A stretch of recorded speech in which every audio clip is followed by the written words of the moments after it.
Alrighty folks, and welcome to the Chronicle Podcast channel. This is episode 47, The Rise of Zetian. Now, before I get started, I would like to say a big sorry, because it has been 2 months since I actually last recorded an episode, and I feel like you all deserve to know why, for the people who listen to the show. The main reasons why was because some of you might not know, some of you probably will know. I mean, you're listening to a Chinese history podcast, so you've obviously got some interest in Chinese history. But Beijing is going into kind of like a semi-lockdown, and that means that I have to teach online and things. So there's been a learning curve with that in terms of me teaching online, as well as that. I've been changing schools, so I'm going to be changing jobs soon, and I was on a job hunt and things as well. So all that was going on whilst I'm trying to figure this out and things, and I just had to stop doing it for a while. However, I'm in the routine again. There was I've got the ups and downs now, but I'm in the routine. Everything's fine. So now I should be able to continue doing the show, and that's exactly what I want to do. So, before we get into the story of China's first and only empress ever, we need to engage with her life before her rise to power and the struggle that she went through to get to the top. And believe me when I say this, a lot of blood was spilled in order for her to get to the top and stay there. But first of all, the last episode left with the successes of Tang Taizong and his time on the throne, which was, just remarkable. Like, in his lifetime, he managed to expand the Tang dynasty. Like, China had reached some amazing heights, and there was a huge cultural revolution within China as well, where, China would become that more accepting state, and it's reflected in the first emperor. The second emperor. Anyway, one issue that Tang Taizong did have, however, though, was one of successors. There was a few times where he had problems trying to, he always had an heir in place, but then that heir would die, and then someone else would come along, and there was always an issue, with one of the heirs. However, it changed with the last one that he managed to have, and he is later called Tang Gaozong, or his given name is Li Zhi. So Li Zhi, or Tang Gaozong, he came to power in 649 when, unfortunately, his father, Li Shimin, or Tang Taizong, passed away. And this is where the main character of our story will walk into the fray. So Wu Zhao was Wu Zetian's name before she became Wu Zetian, and she was a concubine of Tang Taizong. She was a concubine of Li Shimin, and that was when she was 14 years old. Now, if you're going to look at the age gap between the two, there is a bit of a gap there. And, I mean, it was pretty normal for Chinese emperors to have lots and lots and lots of young concubines. So he could be 60 odd, and, he's with 14-year-olds. But that was the time we're looking at. Her background is shrouded in somewhat a bit of mystery. For example, her place of birth. Some sources say she's from Sichuan, whereas others say she's from Shanxi. That was what I read anyway. If anybody does know, then please, you can hit me up, because I was genuinely finding conflicting reports, so I didn't really know.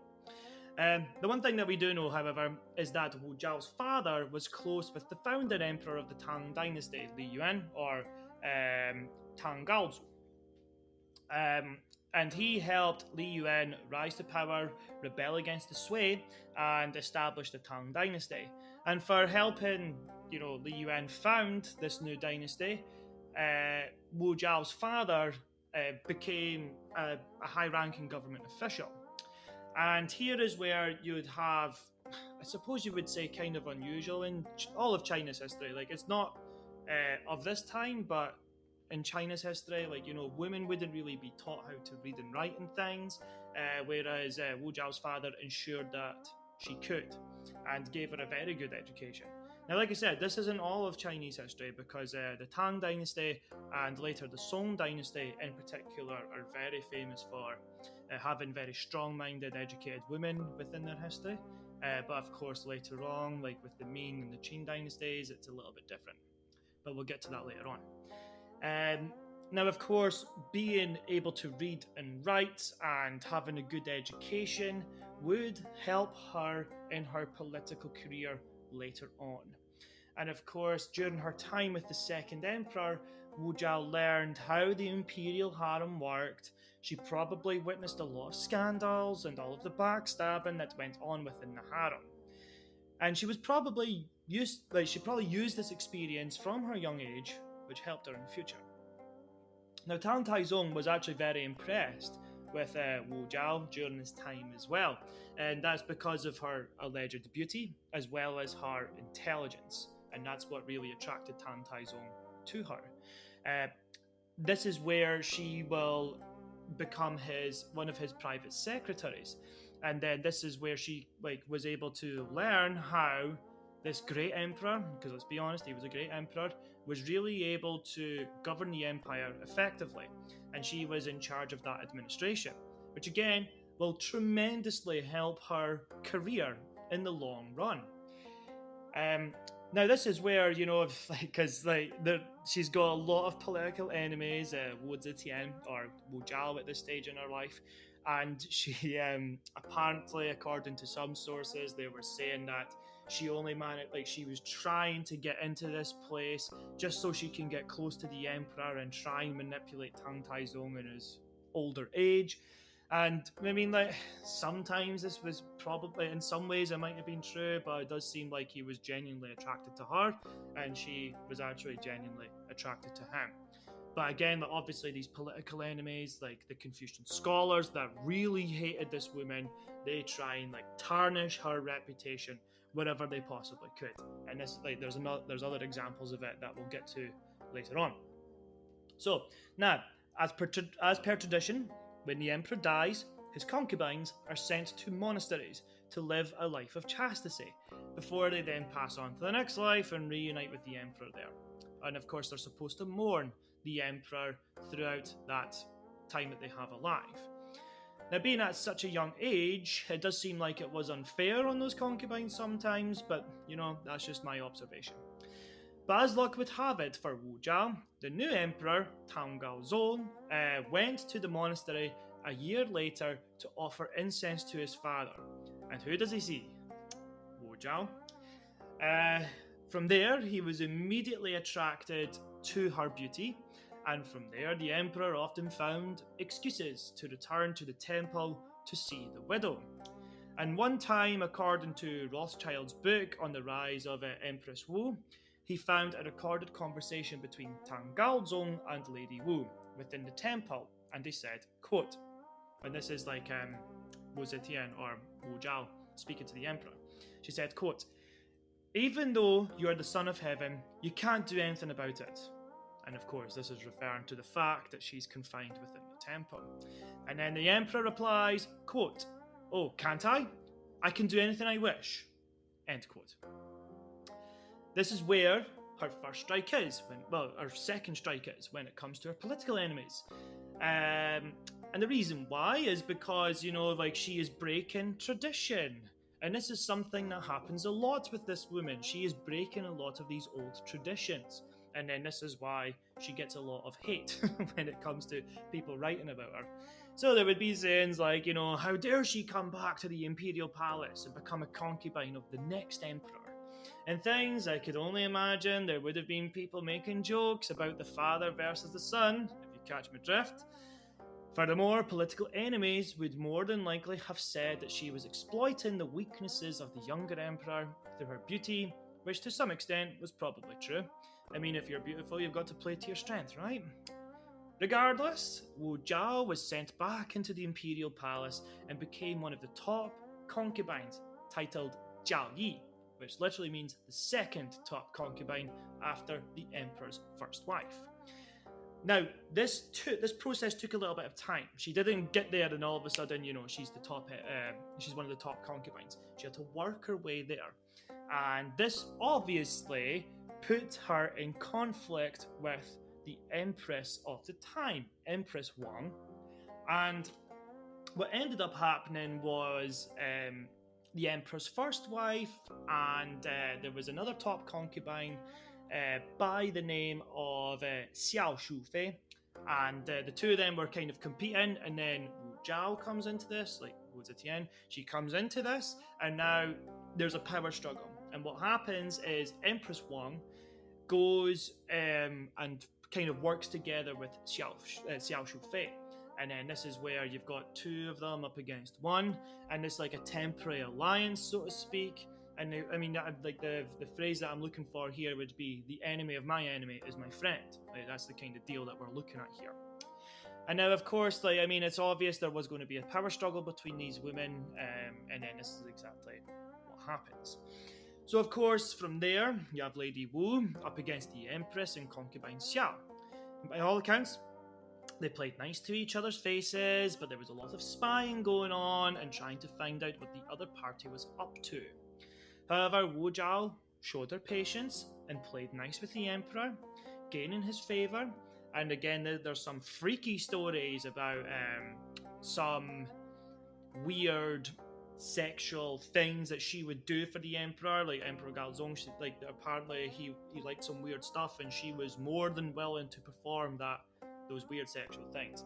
Like, there wasn't any details, which I'm quite glad there wasn't, but I found one commentator saying, quote, like, I couldn't find the name of this minister. It just said one minister said, so I don't know who said this. But anyway, this minister, speaking about Wu Zetian, said, quote, with a heart like a serpent and a nature like that of a wolf.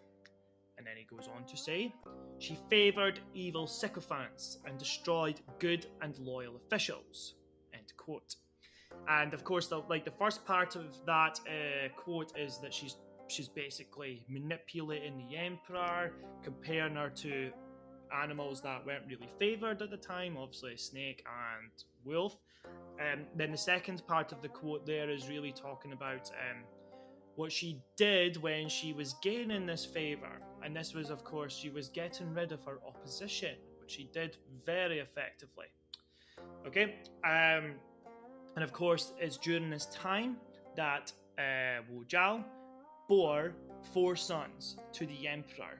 Okay, the first is called Li Hong, who was born in 652, Li Xian, who was born in 653, another Li Xian, born in 655, and then Li Dan, born in 662. Now, here's a guide of getting the emperor's favour in Middle Ages China, or in fact, anywhere in the world during the Middle Ages. Number 1, have sons. If you want a Western example, just look at Henry VIII. Number 2, blame any problems on other concubines. And we're going to get to the second part very shortly. Okay, so now the fact that Wu Zhao had 4 sons to the emperor, and it just meant that she was currying a lot of favour with him. And of course, her enemies aren't going to be particularly happy with that. Now, here's the thing. The Empress Dowager, sorry, not the Empress Dowager, Huang Ho, as she's known, the Empress, she didn't have too much to worry about at this stage because she had a son with the Emperor, and Emperor Gaozong had already named him as the heir to the throne.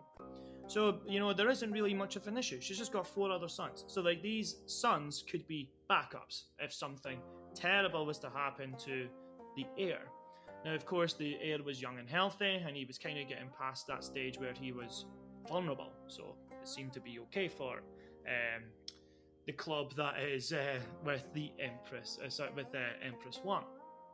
Now, unfortunately, this is where our story gets particularly nasty. Wu Zhao gave birth to another child, but this time it was a girl. And Empress Wang, by all accounts, went to Lady Wu's chambers to congratulate her about the birth of the child. Now please note, this is normal protocol. She's the Empress. She's supposed to congratulate other concubines when you have the Emperor's children, because it's supposed to be one big giant family where everyone loves each other and everyone gets on. But of course, we all know that doesn't happen. This is where it gets particularly nasty, because what happened, according to Lady Wu, is that Empress Wang was the last person to be with the baby. And when the mother, Lady Wu, Wu Zhao, Wu Zetian, came back to her daughter, she found that her baby had been strangled inside her crib. Wu then immediately went to the emperor and begged him for justice. And straight away, the emperor locked both Empress Wang and Lady Xiao away to be sent to exile. And he then elevated Wu Zhao to the title of Wang Ho, or Empress. Now, this is where we land ourselves in a controversial debate, because the official histories of the Tang Dynasty said that did not happen. And this is where we will dive into the realm of the biases and everything that, we deal with when we deal with history. So scholars writing after the event, the people who were alive at the time, said that it was Lady Wu who killed her own daughter. And then she blamed it on Empress Wang to get rid of her biggest threat and rivals to power. Which, if this is true, is just totally messed up. I mean, come on, you're killing your daughter for this? And the daughter was only a week old, and it's just a horrible, horrible story. Either way, if whoever did it, it's still a horrible story, regardless. And this is where Wu Zetian's political enemies really stick that knife in and twist it and make out that she is this monstrous human being and she was a despicable person and she didn't know her place in the world and she was violating heaven and all these basic laws, of course, that Confucius himself spoke about, and that was the big governing philosophy of the age. And it's just horrible. It's just a horrible thing, right? Despite these biases, though, there is an observation that I made, which wasn't seen in any of the texts that I had seen that were written, because of course, if you because this is what Wu Zhao or Wu Zetian said about the whole thing. She said that the Empress Wang was so enraged and so jealous of this concubine that she strangled her daughter. But I'm sitting here thinking, if you were jealous of this woman, why would you kill her daughter, who's a week old? Surely, the biggest threat to you, or your family getting to power, is your sons, or her sons, because this is a very patriarchal world. Or better yet, just chop the head off the snake in this case. But an innocent girl who would never have been a threat in any terms of political rule? For me, that makes no sense. So in that way, I would agree that Wu Zetian, or Lady Wu Zhao at the time, may have actually killed her own one-week daughter to gain political power. But this is where I will play devil's advocate slightly, as I want to try and go for a balanced view here. Wu Zhao did say that Empress Wang was so consumed with jealousy and that, it could have been a spur of the moment in this anger. And I'm just going to leave that with you there. So who do you think was the murderer? Well, this is just something that we will never know. And historian Emily Mark quoted this, summed this up perfectly, and I'm just going to straight quote from her. And she said, quote, "The story of Wu's murder of her daughter and the framing of Lady Wang to gain power is the most infamous and most often repeated incident of her life. But actually, there is no way of knowing if it happened as the historians recorded it. At the time of the murder, it was Lady Wu's word against Lady Wang's, and later historians decided to side with Lady Wang against Wu. But this does not mean they chose the right side." End quote. And there you go. That's one of those pinnacle moments in history where everything changes, because before you've got Empress Wang, she's there with the Emperor, Emperor Gaozong, and the Emperor is still making a lot of the decisions at the time. However, when this rivalry comes to a head, you see this shift. Okay.